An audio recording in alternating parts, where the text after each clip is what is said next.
Hello. SSC की अगर हम बात करें कि कई सारे चेंजेस एसएससी के पैटर्न में और एसएससी में किए जा रहे हैं, इसी के साथ साथ एक इम्पोर्टेंट नोटिस भी अपलोड करा गया है जहां पर सभी कैंडिडेट्स के लिए जनरल इंस्ट्रक्शंस प्रोवाइड करी गई हैं।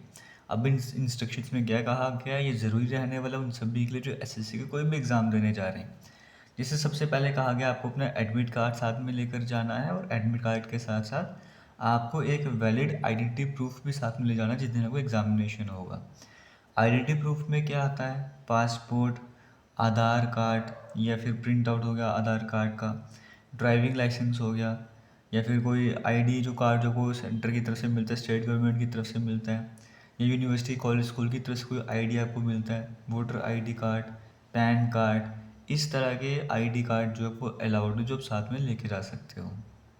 जो आपका आइडेंटिटी प्रूफ होगा उसमें वही डेट ऑफ बर्थ होनी चाहिए जो आपके एडमिट कार्ड में डेट ऑफ बर्थ है, दोनों में सेम होना चाहिए। इन केस अगर आपका जो आईडी प्रूफ है उसमें डेट ऑफ बर्थ अलग है, आपके एडमिट कार्ड में डेट ऑफ बर्थ अलग है, तो आपको अपने साथ में जैसे कि 10th क्लास की मार्कशीट कैरी करनी होगी, बर्थ सर्टिफिकेट, कैटेगरी सर्टिफिकेट, इनमें से कुछ ना कुछ साथ में कैरी करना पड़ेगा so that date of birth को मैच करा सके। In case date of birth match नहीं करता आपके ओरिजिनल सर्टिफिकेट से, जैसे मान के चलो को जो आईडी कार्ड में जो डेट ऑफ बर्थ है और इन जो जैसे मार्कशीट हो गया, सर्टिफिकेट, कैटेगरी हो गया, इसमें जो मार्क डेट ऑफ बर्थ है वो मिसमैच करती है, तो आपको एग्ज़ाम के लिए अलाउ ही नहीं करा जाएगा, आपको एग्जामिनेशन सेंटर में जाने ही नहीं दिया जाएगा।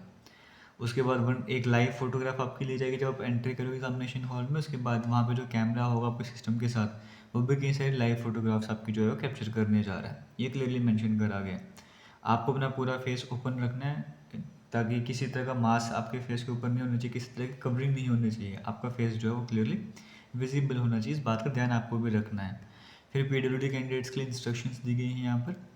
उसके बाद कहा गया अगर आप नॉन आधार रूट से जाते हो, मतलब आधार कार्ड के थ्रू आपने वन टाइम रजिस्ट्रेशन नहीं करते, किसी और डॉक्यूमेंट के थ्रू करा था, तो आपको वो ओरिजिनल भी साथ में लेके जाना है और उसकी कॉपी भी लेके जानी है जो आपने आधार कार्ड की जगह रजिस्ट्रेशन टाइम में फिल करा था, अदरवाइज़ आपको अलाउड नहीं किया जाएगा। और आपको ये भी इंश्योर करना है खुद की जो भी वहाँ पे इन्विजिलेटर हैं वो आपके एडमिट कार्ड में साइन कर लें, ये भी आपको क्लियरली मेंशन करा गया है। बाथरूम ब्रेक नहीं मिलेगी, अगर कोई भी एग्ज़ाम जिसका टाइम 2 घंटे का 2 घंटे से कम का टाइम होता है उस एग्ज़ाम में आपको बाथरूम ब्रेक नहीं मिलने जा रही है। इन केस कोई बड़ा एग्ज़ाम है जिसमें 2 घंटे से ज़्यादा का टाइम है, उसमें बाथरूम ब्रेक अगर अलाउड होती है तो आपको जाने से पहले भी बायोमेट्रिक करवाना होगा, तो दोबारा आते वक्त भी बायोमेट्रिक आपको करवाना होगा। आप अपने एडमिट कार्ड में एग्ज़ाम सेंटर में आने से पहले कुछ भी नहीं लिख सकते हो, अदरवाइज़ आपको अलाउ नहीं किया जाएगा एंट्री, यहाँ पे ये भी क्लियरली मेंशन करा गया है। जब आपके सर्टिफिकेट में साइन हो जाएंगे, जब आप एग्जामिनेशन सेंटर में बैठ गए हो, आपके साइन हो गए इन्विजिलेटर के, उसके बाद ही आप यहाँ पर जो कुछ लिखना चाहो तो लिख सकते हो।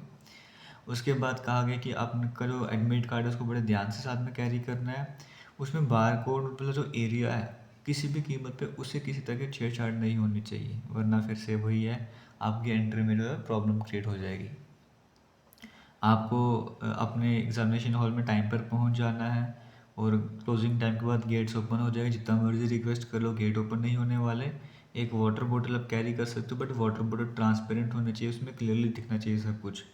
इसी के साथ साथ आप एग्जामिनेशन कंप्लीट होने से पहले लैब को छोड़कर नहीं जा सकते हो, और एडमिट कार्ड के साथ ही आपको एडमिशन दी जाएगी, क्लियरली मेंशन करा गया है। और आप एक दिन पहले जाकर भी विजिट कर सकते हो एग्जामिनेशन सेंटर को, अगर आप कहीं पहली बार चलो किसी दूसरे एरिया में जा रहे हो, सो दैट वो प्रॉब्लम वगैरह ना फेस करनी पड़े। ये सारी बातें आपको देखने को मिल रही हैं।